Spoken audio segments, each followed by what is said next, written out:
Hello guys, welcome back to my channel, and this literally broke my childhood, excuse me. This broke my childhood.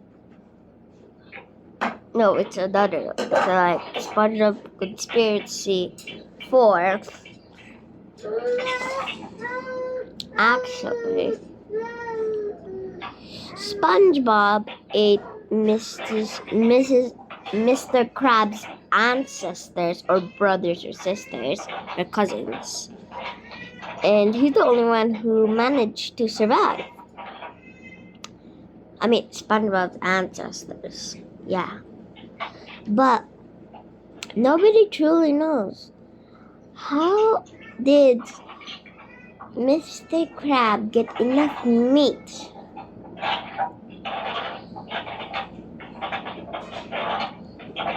So there's a war in the SpongeBob, and they're fighting, and they killed Pearl's mother, a whale. Yeah. And he was like so depressed, but he doesn't even care about Pearl. And he's just raising her because he knows he's gonna run out of meat.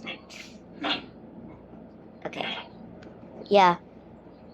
They are using Pearl's mother for meat. I don't know if Pearl ever ate a Krabby Patty, but once she's grown, she's gonna be a Krabby Patty. Okay, my whole life has been a lie.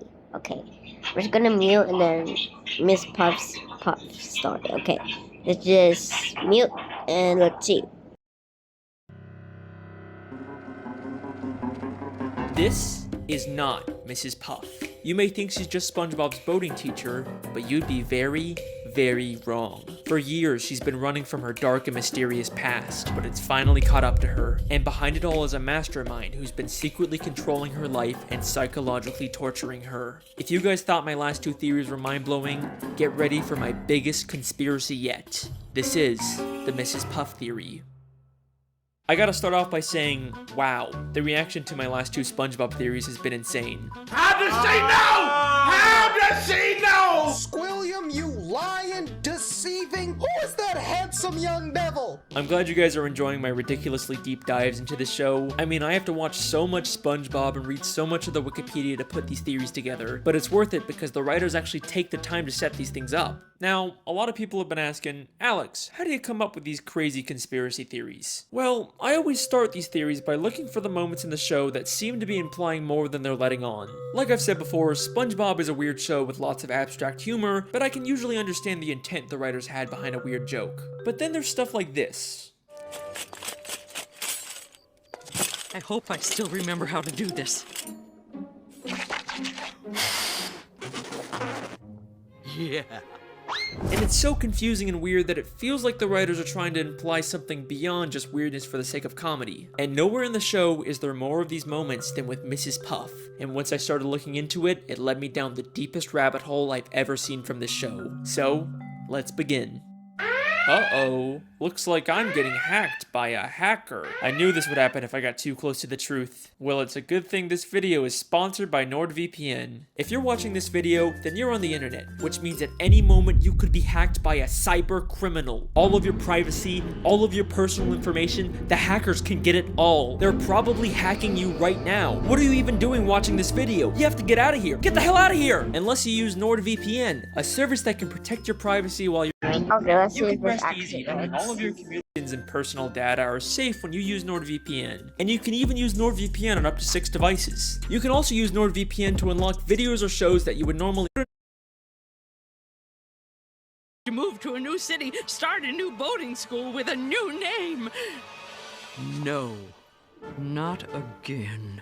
No, not again. Come on, it's like they're just begging someone to make a theory about this. So we now know Mrs. Puff was originally from a different town, she used to own a different boating school, and Mrs. Puff isn't even her real name. There's something in her past that she ran away from. Now, there's been some debate over whether she's actually referring to a new name for herself or for her boating school, but I do think she's talking about her own name, because if she's trying to run away from something in her past, she wouldn't start a new boating school with her real name in the title. Now, when she says again, I don't think she's just referring to starting a new life. Everyone will know that I let him slide through school. Not again. I think at her previous boating school, she had a terrible student just like SpongeBob who she prematurely gave a license to, and it led to something so terrible happening that she had to run away and start a whole new life. In Season 3, Episode 5, Doing Time, we get a flashback to when she first opened up the school. Where did I go wrong?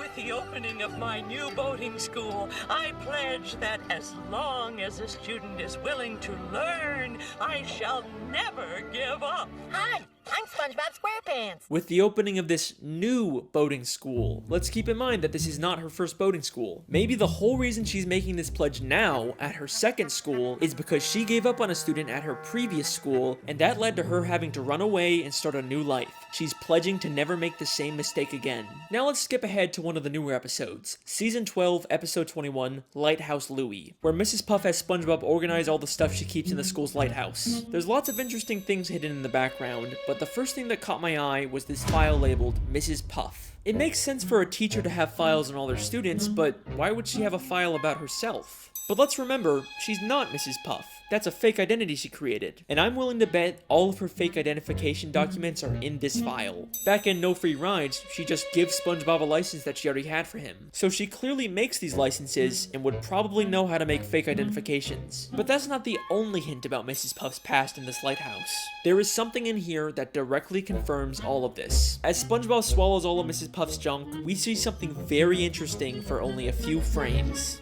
Deranged boat teacher makes getaway. 10 seasons later, and the creators are still hiding stuff about Mrs. Puff fleeing her old life. It might not look like it at first, but we actually get a ton of new information from this newspaper. This is from the New Kelp Post, which tells us Mrs. Puff originally lived in New Kelp City. Then there's a caption that reads, distracts authorities with balloon animals. And do you remember that clip from the beginning? I hope I still remember how to do this. Yeah. So whenever Mrs. Puff makes a getaway or commits a crime, she leaves behind a balloon animal to distract the police. I'm telling you guys, these writers don't just do stuff randomly, they have reasons for everything. And the most damning piece of evidence from this newspaper is actually the picture of Mrs. Puff.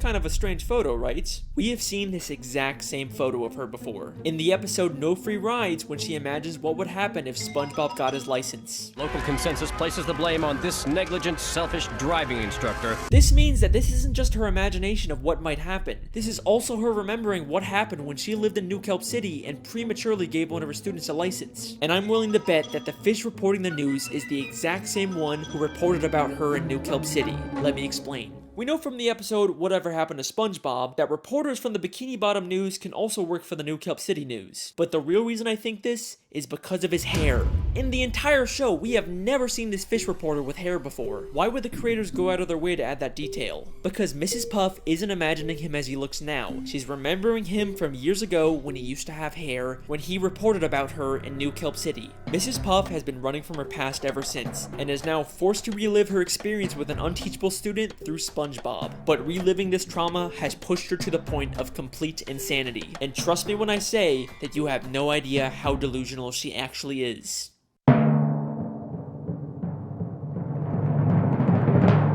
Another running gag throughout the series is Mrs. Puff's occasional nervous breakdowns or moments of insanity because of SpongeBob, and they get more severe as the show continues. At first she did care for SpongeBob, but in the newer episodes she literally tries to kill SpongeBob just to get him out of her life. Even SpongeBob just walking up to her gives her severe PTSD.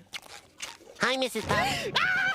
Hit the brakes! SpongeBob! Watch the tree! Laugh! Wait, Mrs. Puff. We're not driving. But these mostly seem like just one-off moments, and for the most part, Mrs. Puff is still a functioning member of society, right? I'm going to show you that she's actually much much more insane and delusional than you may think. And some of the episodes she's in take place entirely in her own head. If we're talking about how insane Mrs. Puff is, there is no better place to start than the episode Doing Time. Once again, SpongeBob fails the boating test and causes destruction and chaos, which leads to Mrs. Puff going to jail. SpongeBob keeps breaking into jail to try and bust her out, but Mrs. Puff actually prefers being in jail over teaching him. We actually get another interesting line about Mrs. Puff's past in this episode. Okay, you can do this, Puff. You can get through this without losing your sanity. Oh, that's a road we don't want to go down again. So we know that Mrs. Puff has lost her sanity in the past, probably from her previous terrible student. But it seems like she's recovered since then, except in this episode she has a complete mental breakdown. SpongeBob keeps appearing in impossible places until she gets thrown into solitary confinement, where each wall of the room transforms into a giant SpongeBob face. And then the episode ends in a way that's so weird and confusing that it rivals the infamous gorilla episode ending. As Mrs. Puff freaks out, she's suddenly transported back into the beginning of the episode when SpongeBob was taking the test. Except this time, SpongeBob gets arrested instead of her. Help! Help! No! This is not a good time! No! I can't believe it. It was all a dream. I'm not going to jail. Why would you go to jail? You already did your time.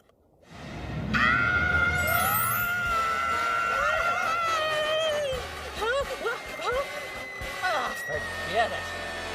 So what's really going on in this episode? Was the ending all in her head? Is Mrs. Puff just caught in an endless loop? I think this entire episode is inside of Mrs. Puff's head, and she's actually on the outside the whole time, but she's been imagining herself inside of prison. I can explain. Listen closely to what the police officer tells Mrs. Puff. I'm not going to jail. Why would you go to jail?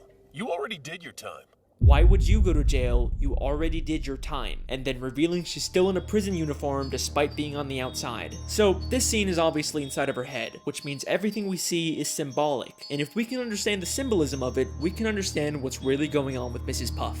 Notice how she's suddenly wearing a black and white striped prison uniform, even though the entire episode she's been wearing this orange jumpsuit. Why would the creators go to the extra effort to draw a whole new prison uniform for her? Well, we've seen her wear this black and white prison uniform before, the very first time she went to prison back in Season 1, Episode 7, Hall Monitor. So when the police officer says, "You've already done your time," he's referring to the first time she went to jail. But why is she still wearing that uniform outside of prison? Well, she may have gotten out of jail, but she was by no means free. Having to teach SpongeBob is a prison in itself, and she manifests that by believing she's in jail and wearing a prison uniform despite being on the outside. This entire episode, every time SpongeBob magically appears, is all inside of her head. She is completely delusional, and hints that she's experiencing these hallucinations don't stop there. Just 6 episodes later, she goes to a house party SpongeBob throws, and while everyone is talking and having a good time, in the background we see she's literally sitting by herself talking to an ice sculpture of SpongeBob. You can't tell me this isn't intentional. I mean, look at this. Now back in the episode No Free Rides, there is a very strange picture inside of Mrs. Puff's home. It's a picture of Mrs. Puff inside of a picture of Mrs. Puff inside of a picture of Mrs. Puff, creating an infinite loop. This is something that has confused SpongeBob fans for years. But like everything in the show, there is a reason for it being there. One of the SpongeBob storyboard artists actually called it the biggest mystery in the entire show. If you think about it, this is just like the end of Doing Time, where she's stuck in an infinite loop of SpongeBob failing the driving test. Because it's all symbolic of what her life is, just an endless cycle of SpongeBob taking the test and failing, and no matter what she does to try and escape, she always ends up back in the same place at the end of the episode. So this picture is another symbolic manifestation of what she's feeling. We even see another one of these pictures all the way in Season 9, Episode 5, Bumper to Bumper. This is something that the show is consistently alluding to. Mrs. Puff is an unreliable narrator, and anything we see with her could potentially all be inside of her own head. In fact, I believe I found another episode that takes place inside of her head. In Season 9, Episode 17, SpongeBob Long Pants, SpongeBob goes to a different boating instructor and actually gets his license. But as soon as he does, we briefly cut to Mrs. Puff waking up. You pass. I finally got my driver's license! Lock your doors, bar your windows, it's the end of the world! Now, this seems like it's probably just a throwaway gag where Mrs. Puff somehow senses that SpongeBob got his license, and it causes her to wake up and freak out. You know, it's a good bit, it's funny, but I have a question. If the joke is that she's supposed to be waking up at the exact time SpongeBob gets his license, how come she wakes up at night when SpongeBob clearly gets his license during the day? Because this entire episode actually takes place inside of Mrs. Puff's head, and this is the only part of the episode in the real world.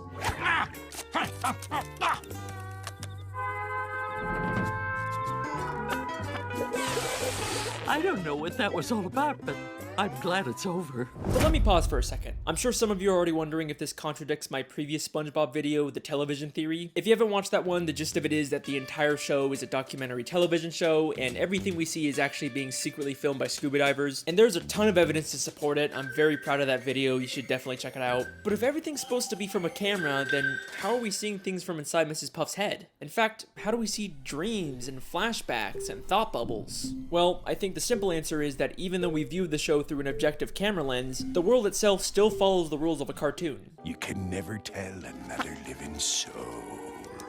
Wait, hold on! What's that? My pen is out of ink. Plankton! You'll never get me formula, not even in a flashback. In the world of SpongeBob, you can imagine something and other people can still see, record, or interact with it, because that's just how cartoons work. Back to the theory, we know that her insanity has caused her to live a life of delusion, but if you remember back to the Lighthouse episode, she's also become an extreme hoarder, and looking at her collection of junk is like a look directly into her mind, so there's gotta be something we can learn about her from it. There's a picture of her boyfriend, Mr. Krabs, the hall monitor belt she gives her students, the mean drawings her students make her, SpongeBob's diary, a boating safety helmet. Wait, SpongeBob's diary? Why does she have SpongeBob's diary? The last time we saw that, it was safely put away in SpongeBob's library. What's it doing in her lighthouse? And why does she have Squidward's painting? And a table from the Krusty Krab? And SpongeBob's bike? And Squidward's teddy bear? And the hair curlers Mr. Krabs had? And that statue of Squidward? And that diamond ring? And that crown? And that bucket of radioactive waste? And that jellyfish sign? Oh my god.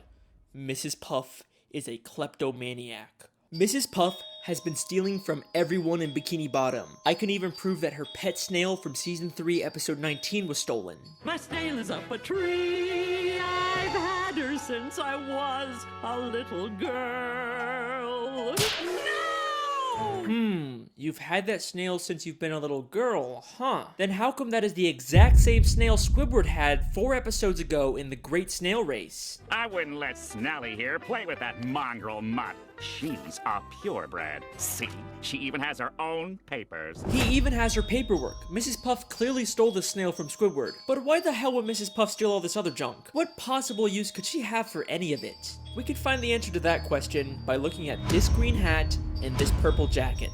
These were gifts Mr. Krabs bought her on their first date, but she ended up feeling uncomfortable receiving them and gave them back to him. I'm afraid I just don't feel comfortable accepting all these gifts. Except apparently she's not too uncomfortable to steal them back afterwards. So clearly Mrs. Puff isn't stealing this stuff because she wants to use it. She just steals for the thrill of it. Maybe stealing things is her way of coping with the insanity of her everyday life. And remember, this isn't the first time she's gone insane. You can get through this without losing your sanity.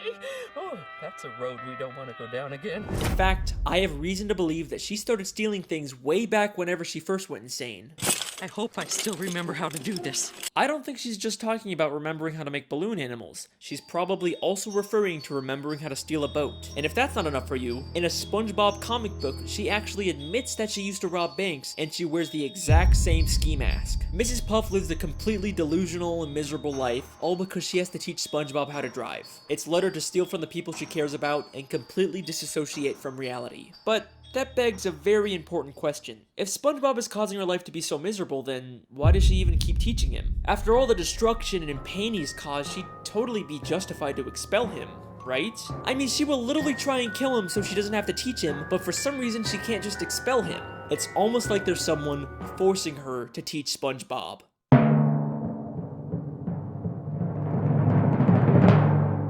Back to the episode No Free Rides, after prematurely giving SpongeBob a license, she steals his boatmobile so he can't hurt anyone. In the end, this causes her to get arrested and go to jail, but then SpongeBob tells her this. And besides, the warden says she'll let you go early if you do her a favor.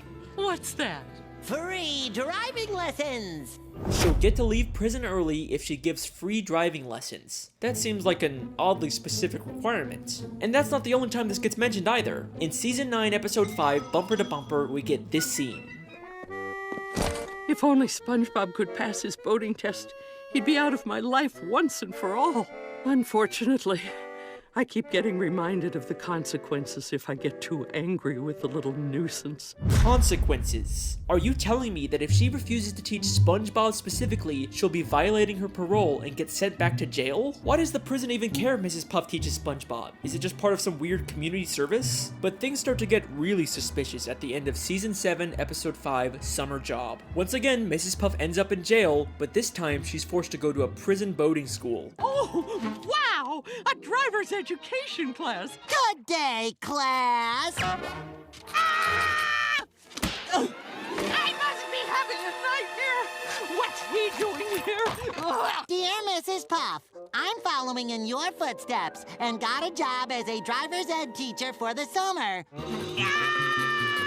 Who in their right mind would hire SpongeBob to do this after he's literally destroyed the city countless times while driving? Is this just another one of Mrs. Puff's delusions? Or is the prison intentionally forcing her to be around SpongeBob just to torture her? I mean, look at the way the guard forces her to sit there and listen to him. Get me out of here!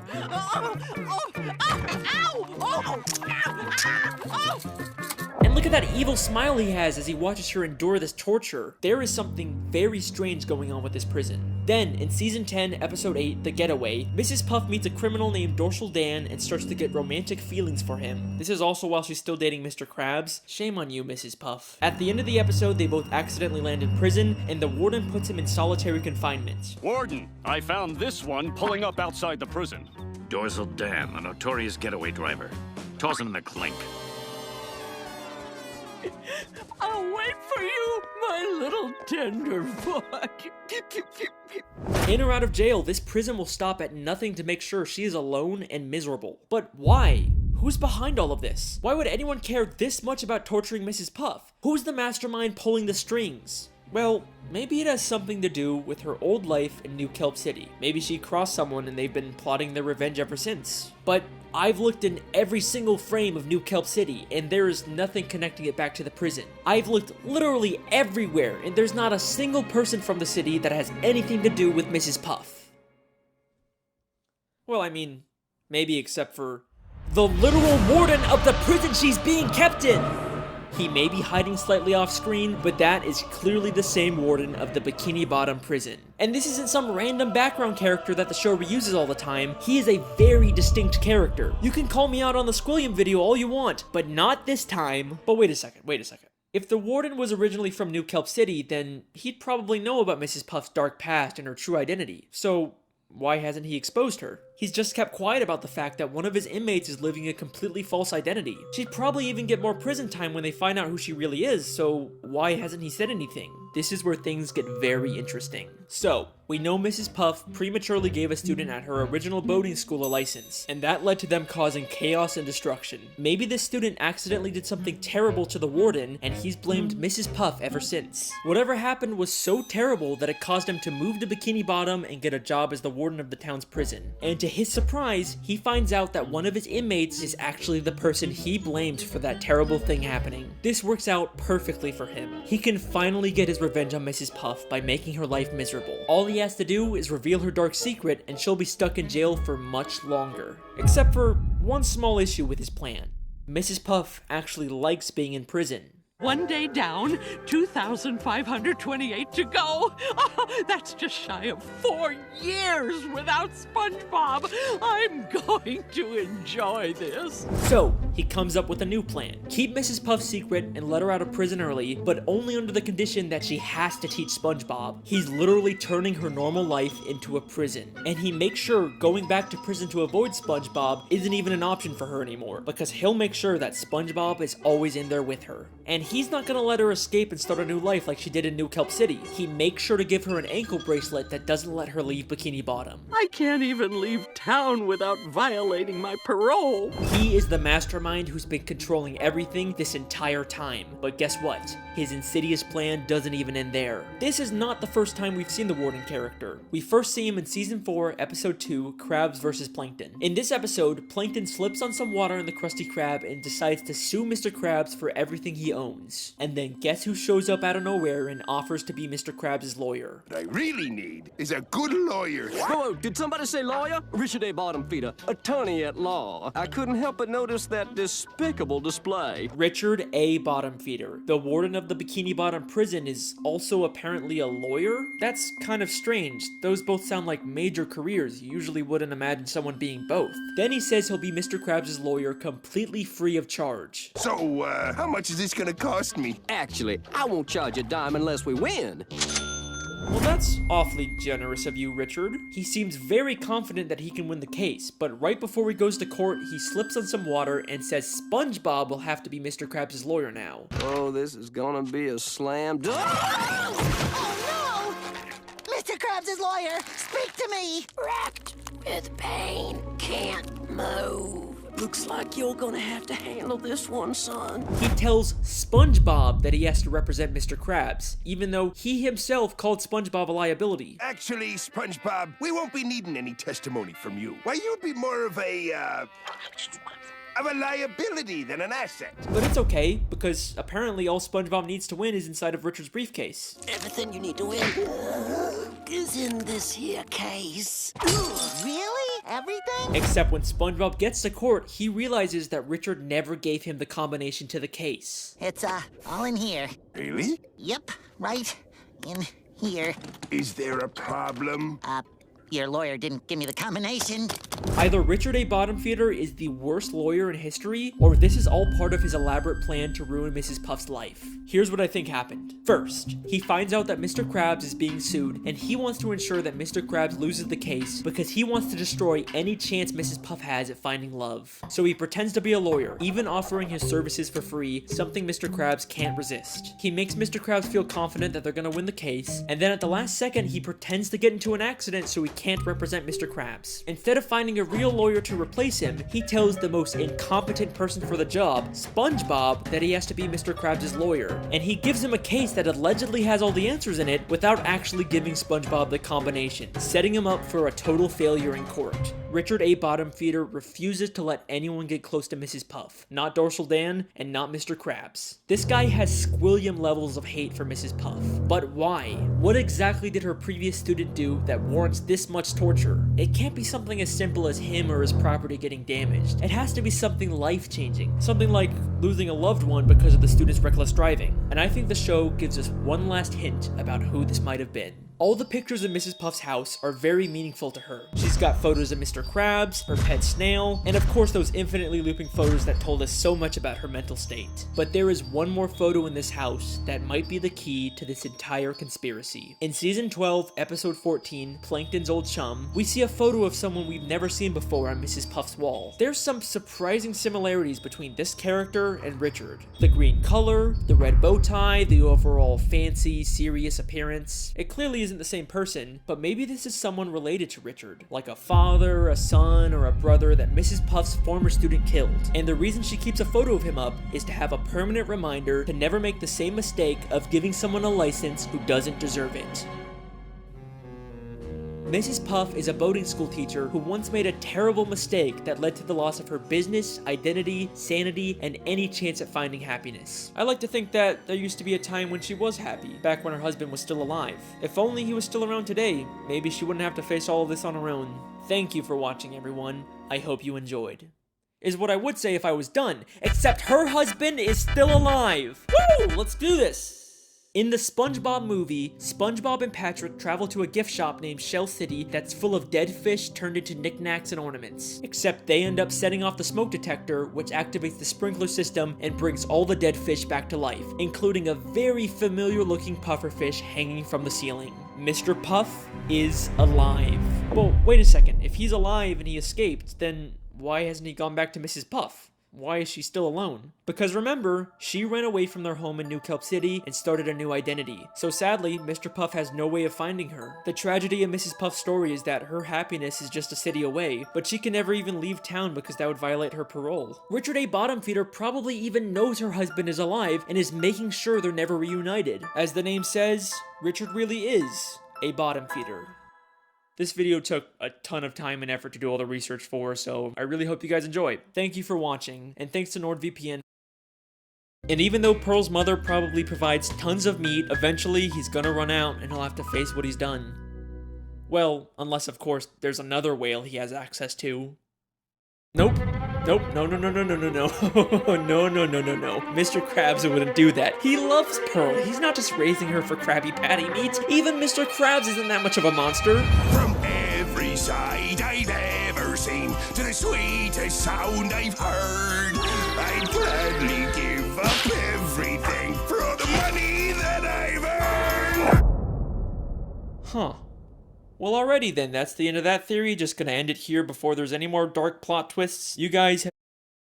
Scientists have tried to learn the secrets of intelligence. Their studies led them to the sea, where the citizens of one undersea colony demonstrated a genius so enormous, the scientists felt compelled to record their actions for use in teaching mankind how to live better. This makes it sound an awful lot like the fish in Bikini Bottom actually are uniquely evolved, and it's not some worldwide phase. Then, in the SpongeBob 20-year anniversary special, SpongeBob's Big Birthday Blowout, we get a major piece of evidence for this theory. SpongeBob and Patrick take a tour of the surface world and eventually go to a fish store and see some very realistic, less evolved fish. What kind of monsters would want to keep fish folk in jail like this? They're so beautiful. They can't talk back to SpongeBob and Patrick, and they're actually able to swim freely through the water instead of being affected by gravity. They are clearly showing us that both evolved and primitive fish exist in this universe at the same time. Now, sometimes we've seen Bikini Bottom characters represented as realistic fish like this, but only when they're out of water, never while they're still in water like these fish. We even see this again in the beginning of the third SpongeBob movie, Sponge on the Run. The movie opens with a coral reef full of these realistic primal fish, but eventually we get to Bikini Bottom where the more evolved fish live. So there you go, direct proof that the citizens of Bikini Bottom are uniquely evolved. This is a very deliberate world building choice for the creators to make. So I guess that kind of confirms the Bikini Atoll theory. Theory confirmed! We did it! Woo! Well, let's hold on for a second. As much as I'd love to call this theory complete, there's actually one major piece of evidence that gives me some resistance. Something I've never seen anyone else bring up when talking about this theory. Prehistoric Bikini Bottom. We've seen episodes like UGG or SB129 that show Bikini Bottom millions of years in the past, but we still see evolved versions of SpongeBob and Patrick. Sure, they may not be super intelligent or advanced, but they're still clearly way more evolved than the primitive, realistic versions we see in Feral Friends or in the fish store. So, how are we seeing these evolutions millions of years before the Bikini Atoll tests? Well, unfortunately, I think the only conclusion is that the Bikini Atoll theory just isn't true. I mean, clearly something has caused Bikini Bottom citizens to be uniquely evolved. There's no denying that. Versions we see in named after the ruler of the seven seas, King Neptune. King Neptune is a character who's been around since the beginning of the sea. He's a character who the Bikini Bottom citizens view as their god, and he's a character who has the ability to change fish into other forms. What the? Oops. King Neptune used his magic to turn the fish of the sea into more evolved subjects for him to rule over. He's the one who's been behind it all this time. Now, I could spend this entire video talking about King Neptune and his weird continuity and contradictions in the show, but I'll save that for another theory. What I'd much rather talk about are the implications of having evolved and primitive fish coexisting in the sea. Now, we know that this evolution isn't specific to just Bikini Bottom. We've seen different cities and places far across the ocean that still have talking fish, which makes sense because the marine life in Bikini Bottom has evolved to resemble humans, so it's no surprise that just like humans, they've expanded beyond Bikini Bottom and colonized other areas of the sea. But now, I have an interesting question for you. What is the relationship between evolved fish and primitive unevolved fish? Well, they probably just peacefully coexist in the sea without bothering each other. You know, just like real-life humans and animals. Wait a second.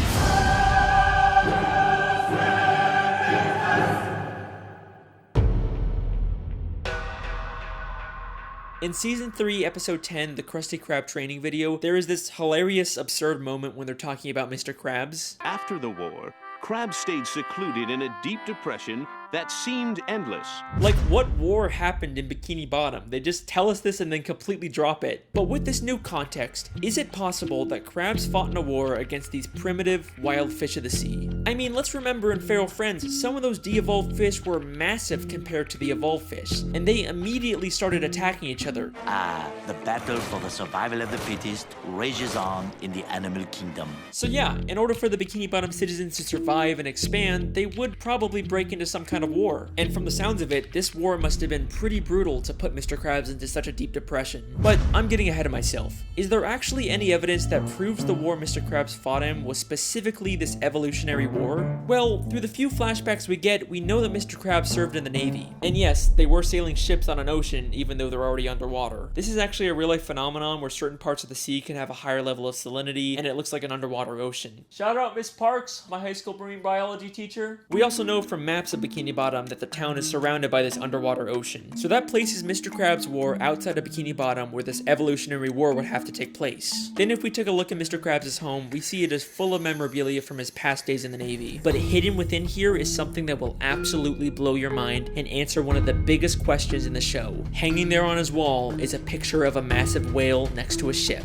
You don't think that could be... No, it can't be. Pearl's mother? Pearl is Mr. Krabs' whale daughter. The show never really explains how a crab can be the father of a whale, but most people just assume she was adopted. People have been speculating about who Pearl's biological mother is for years, and I think we finally just found our answer. We see 2 photos of this whale on a ship in Season 3, Episode 9, just 1 episode before we find out Mr. Krabs fought in a war. Since this is among all of Mr. Krabs' Navy stuff, I think we can assume that this is something he encountered and not just some random picture of a whale on a ship above the ocean. The whale is massive compared to the ship. We've seen adult whales in Bikini Bottom before, but they are nothing compared to the size of this whale. This has a much closer resemblance to Pearl when she de-evolved in Feral Friends and became massive. So this has to be an unevolved primitive whale, and the picture clearly shows them fighting. Not only does this prove that there was a war between evolved and primitive fish, but Mr. Krabs definitely fought in it. But this also implies something very dark. Mr. Krabs killed Pearl's mother. The only direct reference we get in the show to Pearl's mother is one of Mr. Krabs' many sayings, Mother of Pearl. Mother of Pearl! Mother of Pearl! Holy Mother of Pearl! He uses it in place of something like holy crap or dear God, only saying it when something truly shocking or terrible happens, because he knows the terrible thing that happened to Pearl's mother. Why did Mr. Krabs go into such a deep depression after the war? Because he's haunted by what he's done, and the smoking harpoon to prove it is right there on his wall. So, that leaves us with an important question. Why did he adopt Pearl? After he killed her mother, he probably realized she had an infant daughter who had the evolutionary genes. Instead of leaving her to die, he adopted her as his own, all while keeping the dark secret that he was responsible for her mother's death. Woo! Childhood ruined yet? Well, don't worry, there's still time for this theory to get even worse. Now's your chance to remove yourself before things get really dark. Still here? Okay, so here's a fun question. What's the deal with all the pets in Bikini Bottom? How come most fish are basically humans, but a snail or a worm acts like a pet? Well, just like humans have domesticated wild animals, it should be no surprise that evolved fish have domesticated primitive fish as pets. Unlike the massive primitive fish that the Bikini Bottom citizens had to go to war with, there's also smaller primitive fish like jellyfish, snails, spirit worms, seahorses, and clams that the Bikini Bottom citizens were able to form a symbiotic relationship with. Aww, and I thought you said this was gonna be the dark part, Alex. They're living peacefully together. That's nice. Okay, you got me. Here's another fun question. Where do the citizens of Bikini Bottom get their food? I mean, sure, some of it is plant-based, but there sure does seem to be an awful lot of meat-based food under the sea. I think you know where I'm going with this. The Bikini Bottom citizens eat primitive fish. Haha, it's not cannibalism if they're less evolved than you, right? There's no moral dilemma there. In Season 3, Episode 13, we see direct proof of this when the characters go fishing for primitive clams. This is something completely normal in this world. And then there's the Chum Bucket, which sells chum. Chum. Chum is literally just ground up fish. The show isn't even hiding this. Now, we don't really see too much of the meat harvesting side of Bikini Bottom, and I'm not surprised they're keeping it on the DL, you know, with the whole cannibalism thing, but there is one secret to making food that is kept more secret than anything in Bikini Bottom. The best kept secret in the entire show. You already know what I'm gonna say. The Krabby Patty secret formula. Throughout the show, there's been lots of contradictory evidence about the Krabby Patty secret formula. In season 4, episode 7, Mr. Krabs says it's an old family recipe. Your mother knows the Krabby Patty formula? Of course she does! It's an old Krabs family recipe! But in season 5, episode 1, apparently Mr. Krabs discovered it on his own by accidentally mixing random ingredients together. I've done it! I discovered the perfect patty batter! Sometimes it's a secret formula, sometimes it's a book, sometimes it's a secret sauce, and any glimpse we get at the formula is just random nonsense. There is a ton of contradictory evidence out there, but I think this might all be intentional. In order to throw people off, Mr. Krabs has spread misinformation about the Krabby Patty formula. In fact, he's already done this in season 3, episode 18, by hiding a fake formula for Plankton to find that says he's the secret ingredient. Mixed together with the most important ingredient of all, 4 heaping pounds of freshly ground plankton? And the contradictions aren't just inside the show. Even one of the SpongeBob crew members once said that Krabby Patties are vegetarian and contain no meat. But I've always been a little suspicious about what the creators say. They've also said that they're not allowed to show fish as food, except they clearly do with chum, clam fishing, and all the many gags where fish turn into food. It's almost like they're not allowed by Nickelodeon to publicly acknowledge this because that could create a controversy, but they could still sneak this dark secret into the show. So what is the true secret ingredient? Where does the meat really come from? It's strange, we never really see Mr. Krabs get the meat delivered, or at least go out himself to get it. It's almost like he has all the meat he needs stockpiled somewhere. What primitive meat can Mr. Krabs have access to? Maybe he's been holding on to something from the war.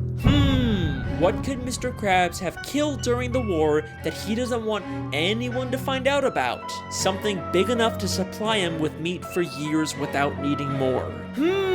What could that be? You really gonna make me say it?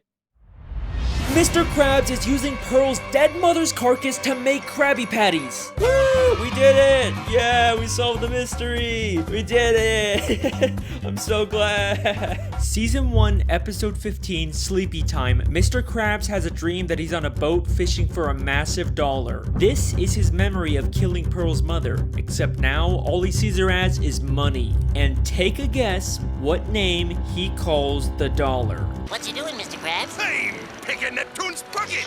What are you talking about? I'm talking about cold hard flipping cash! It's the mighty Moby Dollar! Moby Dollar, a direct reference to Moby Dick, a story about hunting a whale. Are you kidding me? And that is the evolution theory. I warned you guys this would be a dark one. The Bikini Atoll theory, King Neptune, Pearl's mother, the Krabby Patty formula, we hit everything in this theory. Even if you don't agree with all of it, you gotta admit a lot of this makes sense. Eugene Krabs' aspirations for money.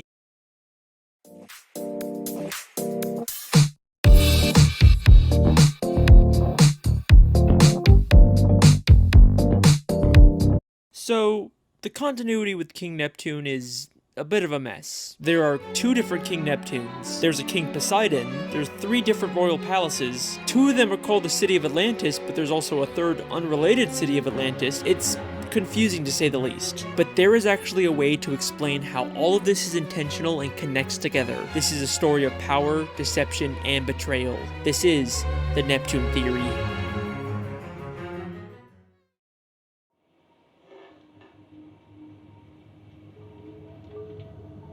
That was probably nothing.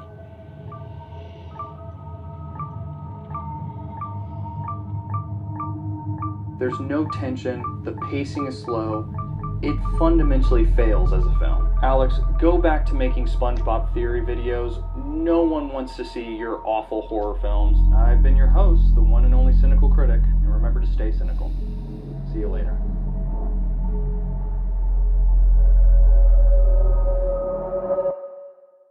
And we're back! What's up? I'm your host Alex, the SpongeBob guy, back with another SpongeBob conspiracy. I've said it before, but the overwhelming support for these videos is insane, so I'd be stupid not to make more. I mean, everyone loves them, right? Hello fellow truth seekers, it's Conspiracy Carl here. Welcome back to The Awakening. I have been awakened myself to the immense lies of this person right here. This liar, Alex Bale. Well, almost everyone. So I showed a bit of this conspiracy guy's reaction in my last video, and apparently he didn't like that, so now he's claiming that I'm part of some giant Illuminati conspiracy. Somebody looks like they're a puppet for the Illuminati. Yes, you sir have been inserting secret messages into your videos. Evil lurks there, people. It's honestly really funny. You should check them out. Anyways, let's get into the theory. Is what I would say if I wasn't sponsored. Hey Alex, how do I make a cool YouTube film video like you? Well, it's easy. You just gotta learn to edit, record dialogue, write a script, use camera and lights, learn Photoshop and VFX. Whoa! How the heck am I gonna learn to do all that? All you gotta do is go to Skillshare! Skillshare is an online learning platform that offers thousands of different classes where you can learn filmmaking, editing, Photoshop, and pretty much anything. And you can watch all of Skillshare's videos without any annoying ads interrupting. Boy, I sure hate when that happens. I'm thinking about getting into bird watching, so free. Just be careful not to learn too much. Wow, this is so great. I'm learning so much.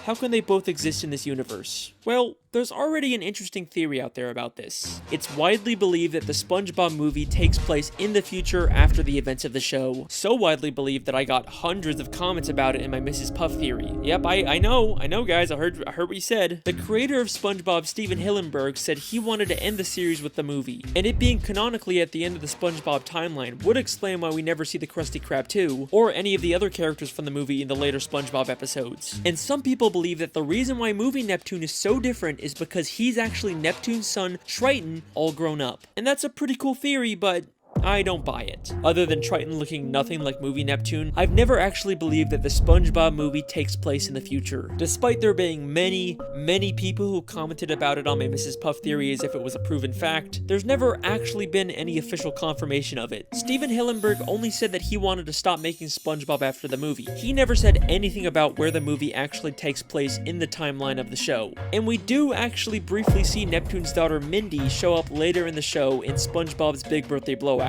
There's no way she'd be there unless the show took place after the events of the movie. I think what's actually going on here with Neptune is something much more interesting, and it ties directly in with the television theory. If you haven't seen that video, it basically proves that the entire show, SpongeBob SquarePants, is actually a nature documentary being filmed by scuba divers, and many of the elements we see throughout the series are secretly set up by the showrunners to make sure that the show is more entertaining and profitable. And this applies to the SpongeBob movie as well. There's promotional art and even a commercial that acknowledges the fact that it's just a movie being filmed. Hello? SpongeBob, what kind of jellyfish is that? Hey guys, it's Carlos from The Zone. Can you tell us about your latest adventure? Well, this one adventure we had was a real Lulu. You mean when we went after Neptune's crown? It seemed bigger than our usual adventures. Yes, and with fewer interruptions. Well, thanks guys. We'll see you in the movie. Movie?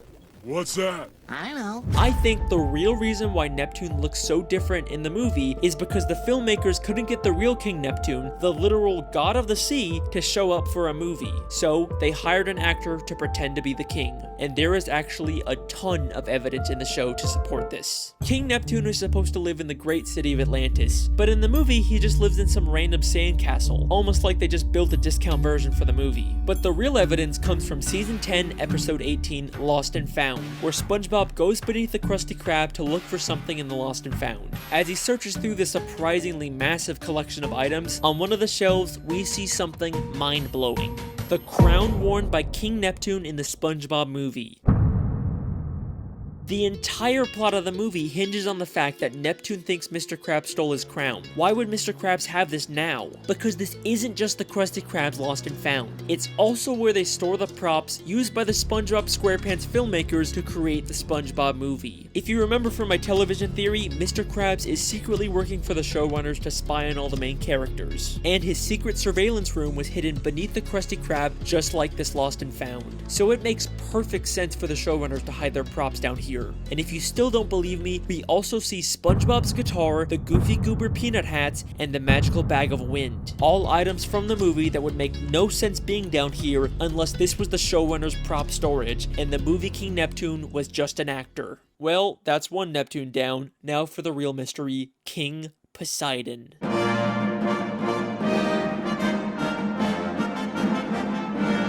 In the third SpongeBob movie, Sponge on the Run, the King of the Sea is yet again replaced by a new character, King Poseidon, the Greek god of the ocean. He actually does live in the city of Atlantis, except instead of the ancient royal architecture, it's a giant casino designed to make money. It'd be easy to say that these are just two separate kings that rule different areas of the sea, but they both claim to be the ruler of the seven seas. So how can two different characters both be the king of the same seven seas? The answer to that question actually has to do with a place called Camp Coral. Throughout the third SpongeBob movie, we keep cutting back to flashbacks of a younger SpongeBob and all the other characters when they all went to summer camp together. This was all to set up a spin-off show called Camp Coral that followed these younger characters. Now at first, I just wrote the show off as SpongeBob following the trend of making all their characters younger to appeal to a younger demographic. It's been done before and it's never very good. They also completely contradict the continuity of the main show by having characters like Sandy and SpongeBob meet as kids when we know they actually met as adults in the main show. Look, I am having a hard enough time figuring out this show's continuity on its own. I do not need another show full of contradictions to make it even harder. But the creators actually did something very clever to make the continuity work. The 7th episode of Camp Coral ends with one of the biggest plot twists I've ever seen from the show. So in this episode, SpongeBob actually discovers the Krabby Patty secret formula way before it was supposed to be created by Mr. Krabs. But at the end of the episode, it gets accidentally destroyed by Sandy, and then we get this mind-blowing scene. This is Little Cheeks calling Big Cheeks. Come in, Big Cheeks. Over. Affirmative, Little Cheeks. This is Big Cheeks receiving you from the future. How are things going in the past? Your plan worked perfectly. The formula burned up before Mr. Plankton could nab it. Now it can be safely rediscovered in the future. I knew sending you to Camp Coral was the right thing to do. Over and out. Bye, future me. Ha! Mission accomplished, timeline preserved. Now everything can continue just the way it's always been.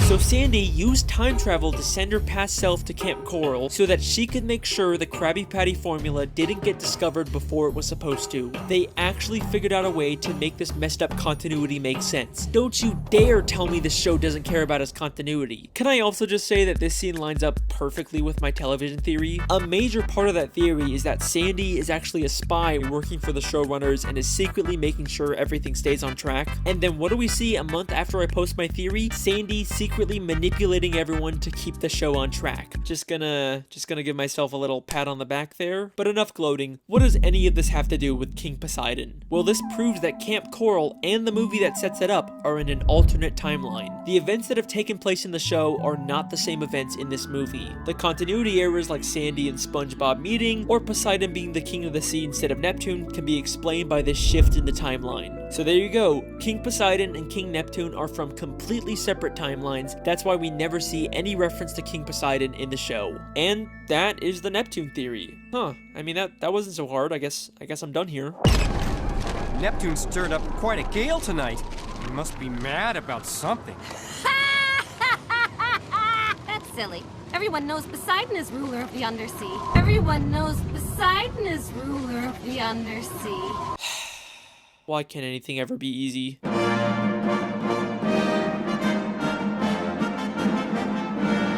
This is the clip that really made me decide to make this theory. The beginning of Season 5, Episode 19, Spongehenge, shows two fish arguing over whether Neptune or Poseidon is the real ruler of the sea. It's like the creators are directly telling us that both of these characters somehow exist in the same timeline, and it's our job to figure out how the puzzle pieces fit together. So, let's take a look. Despite both of these characters having similar appearances and personalities, there is one very important difference between them. Poseidon doesn't have power. powers. We've seen many times that King Neptune has magical abilities that he can use at any time, even without his trident. But in the entire third SpongeBob movie, we never see Poseidon use any powers or magical abilities, except for lighting up his trident, but all he has to do for that is just flip a switch, and we know from the episode Trident Trouble that you don't even need to be a god to use the trident. And at the end of the third movie, we find out Poseidon is actually in terrible shape. If you remember at the end of the episode Neptune's Spatula, Neptune briefly turned SpongeBob into a god, and we can see that having god powers gives you a perfect body. So why is Poseidon in such terrible shape? Because he doesn't actually have powers, only Neptune does. Even Neptune's wife, Queen Amphitrite, has to use technology to zap someone, unlike Neptune, who only has to use his finger in the exact same episode. He is clearly the only one with powers, but why? To answer this question, we first have to understand the origins of King Neptune. Now, throughout the show, there is very little information on Neptune's past. I read the Wikipedia, I looked through the comic books, the video games, but I just couldn't find anything that would help me. But then I remembered there are SpongeBob shorts, which are like mini episodes that only air once, usually to promote something. So I started looking to see if there were any that could help us, and lo and behold, there is a SpongeBob short called The Story of King Neptune. Huh. Yeah, I guess that could be helpful. This short is about SpongeBob telling Patrick the origins of King Neptune, but it's not entirely clear whether it's true. The story of King Neptune. When King Neptune was a little Neptune, his mother set him adrift in a river. As he floated along, a radioactive meteor fell to Earth. An alien appeared and anointed the infant with super Neptune fluid. Is that really the origin of King Neptune? Sure. So King Neptune was abandoned as a baby and then given his powers by aliens. But SpongeBob is holding an upside-down comic book, so it feels a lot like something he just made up. And SpongeBob is not the most reliable narrator. Unless there's something in the story that we can definitively prove, I don't think we can use it for a theory. Like, do you really expect me to believe that Neptune got his powers from aliens? I mean, we've never even seen aliens in the show before. Except, we have. And they just so happen to also live in a city called Atlantis. Season 5, Episode 12, Atlantis Square Pantis, we see another completely different Atlantis, the lost city of Atlantis, a city that's home to a race of aliens. The Atlantean aliens traveled billions of light years to come to this planet and build their city. For reasons unknown, this great city disappeared one day, but no ruins were ever found. All the inventions you take for granted were given to us by the Atlanteans. They were a peaceful race of aliens who shared their technology, but then mysteriously disappeared for some reason. And take a guess what we find when we look inside of that city. A massive sculpture of King Neptune. That story about aliens giving Neptune his powers doesn't sound so far-fetched now, does it? And that's not all we find. Neptune's Ascension, the only surviving painting from the great lost city of Atlantis. A painting created by the Atlanteans called Neptune's Ascension, aka Neptune ascending to his god status by being given powers by the Atlantean aliens. The story is definitely referencing this. There are too many connections for this to be a coincidence. So even though it's being told by SpongeBob, and details like the alien's appearance are wrong, the story itself is probably based on truth. And there's also a lot of evidence to support the idea that Neptune was abandoned as a baby. In Clash of Triton, Neptune is watching a soap opera in his bedroom and gets upset when his wife turns it off. Oh, Neptune, surely this isn't the behavior befitting a king, doing nothing but watching daytime television.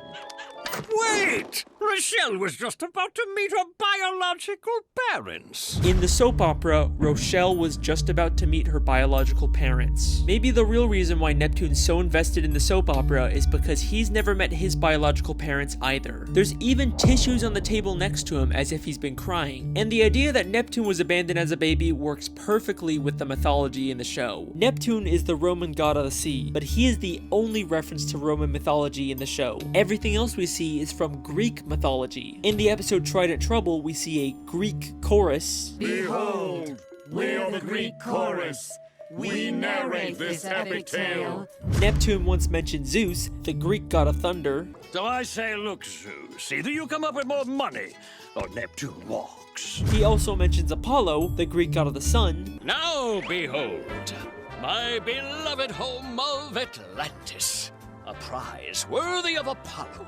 Even in the city of Atlantis where Neptune lives, there's a building named the Poseidon, clearly named after Poseidon. So Neptune is clearly the outsider here, which is why he was abandoned as a baby. But if the sea is actually ruled by Greek mythology, then Poseidon should be the true heir to the throne. Why is Neptune the king in the show? Because after Neptune was given his god powers by aliens, he returned to Atlantis and stole the throne from Poseidon. This would explain why there's so much confusion over who the real king is. Neptune stirred up quite a gale tonight. Everyone knows Poseidon is ruler of the undersea.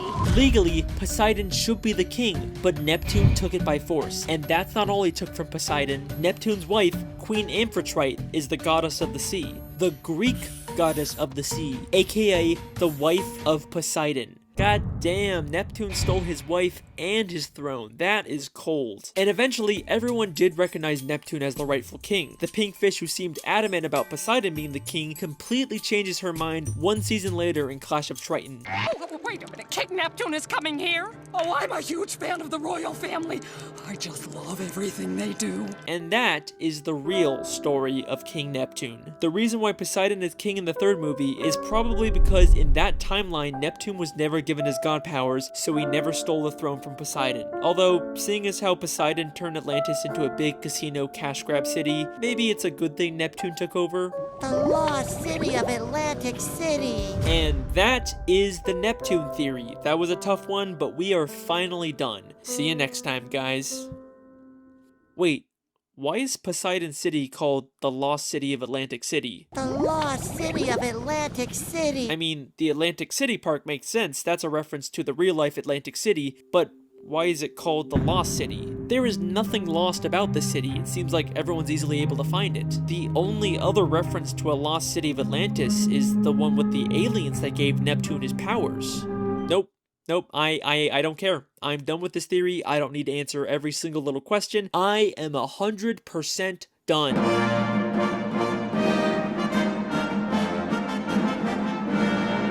Fine, okay? One more quick part just to tie up all the loose ends, and then I am done. Alright, here we go. So we know before the Atlantean aliens mysteriously disappeared, they shared their technology with the creatures of the sea. I think the self-proclaimed gods of the sea got their technology, like tridents and their other weapons, from the Atlantean aliens. In fact, the Atlantean guards even use golden tridents as their weapons. That's why the gods named their city Atlantis, to pay tribute to the Atlanteans that gave them their technology. But all of that changed when Poseidon became king of the sea. He betrayed the Atlanteans and used their own weapons against them to conquer their home and turn it into a casino city. That's why Poseidon City is called the Lost City, even though it's not lost. It's referencing the Atlantean city that was conquered by Poseidon. And the reason why the Atlanteans gave god powers to some random abandoned baby in the main timeline was so that Neptune could take the throne from Poseidon and prevent him from conquering the alien city. And the reason why the Atlantean city mysteriously disappeared was because they hid it so no one could ever try and conquer them again. And that is the Neptune theory. I am done. Okay, that's another one done. Thank you so much for watching. I've been your host, Alex. We've got more on the way. I'll see you next time. Hey, listen, that theory was awesome. You know, I don't know how you keep coming up with these, but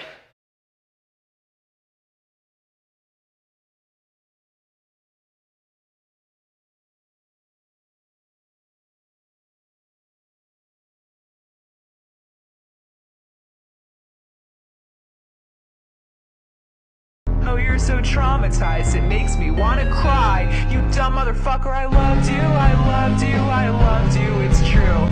Oh, you're so Here's the dark theory about Mr. Krabs. Since he's the only crab in Bikini Bottom, fans believe that he killed the rest of them to make Krabby Patties. In this episode, when Plankton and Mr. Krabs were fighting over the Krabby Patty secret formula, he accidentally ripped off the part that said crab meat is the secret ingredient. In an episode where Mr. Krabs takes a bite out of a Krabby Patty, he said, "Oh, so that's what I taste like." This is why Mr. Krabs was scared when the food inspector came. And they also believe this is why the Krusty Krab is shaped as a crab trap. Here's the dark theory about Mr. Krabs. Since he's the only crab in Bikini Bottom, fans believe that he killed the rest of them to make Krabby Patties. In this episode, when Plankton and Mr. Krabs were fighting over the Krabby Patty secret formula, he accidentally ripped off the part that said crab meat is the secret ingredient. In an episode where Mr. Krabs takes a bite out of a Krabby Patty, he said, "Oh, so that's what I taste like." This is why Mr. Krabs was scared when the food inspector came. And they also believe this is why the Krusty Krab is shaped as a crab trap. Here's the dark theory about Mr. Krabs. Since he's the only crab in Bikini Bottom, fans believe that he killed the rest of them to make Krabby Patties. In this episode, when Plankton and Mr. Krabs were fighting over the Krabby Patty secret formula, he accidentally ripped off the part that said crab meat is the secret ingredient. In an episode where Mr. Krabs takes a bite out of a Krabby Patty, he said, "Oh, so that's what I taste like."